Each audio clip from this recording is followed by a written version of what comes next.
कहवा से आवेला भाट त कहवा से भाटिनी आवे हो। कहवा से आवेला भाट त कहवा से भाटिनी आवे हो।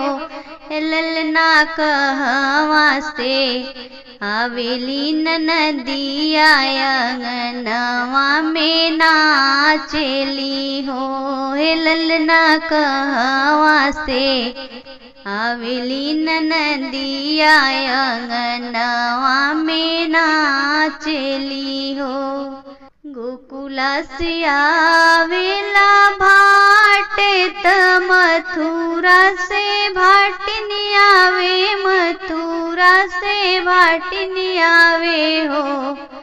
ललना ससुरे से आवेली नदिया अंगनवा में नाचेली हो। ललना ससुरे से आवेली नदिया अंगनवा में नाचे अंगनवा में नाचेली हो। कहवा जे बैठेला भाट त कहवा बैठे भाटिनी त कहवा बैठे भाटिनी हो। बहिनी कहवाई बैठेली नदिया अंगनवा में नाचे अंगनवा में नाचेली हो। बहिनी कहवाई बैठेली नदिया अंगनवा में नाचेली हो। दुअरे पे बैठेला भाट ओसरिया में भाटिनी ओसरिया में भाटिनी बैठे हो। बहिनी घरवा में बैठली नदिया अंगनवा में नाचेली हो। बहिनी अंगने में बैठली नदिया अंगनवा में नाचेली हो।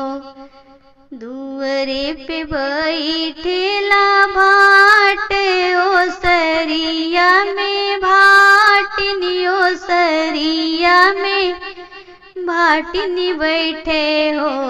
बहिनी घरवा में बैठली नदिया अंगनवा में नाचेली हो। बहिनी घरवा में बैठली नदिया अंगनवा में नाचेली हो।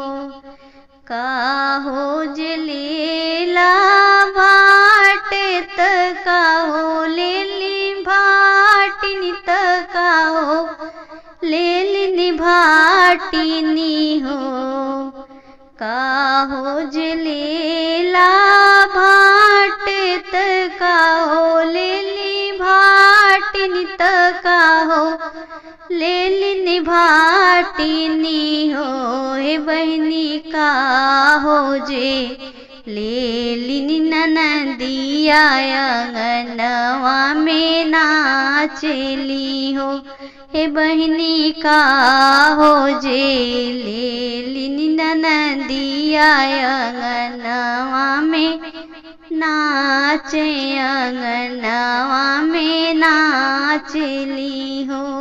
पियरी जलेला भाट त चुनरी लेलिनी भाटिनी त चुनरी लेलिनी भाटिनी हो। बहिनी हरवा जे लेलिनी नदिया अंगनवा में नाचेली हो। बहिनी हरवा जे लेलिनी नदिया अंगनवा में नाचेली हो। पियरी जलेला भाट त चुनरी लेलिनी भाटिनी त चुनरी लेलिनी भाटिनी हो। ललना हरवाजे ले लिनी ननदिया अंगनवा में नाचली हो।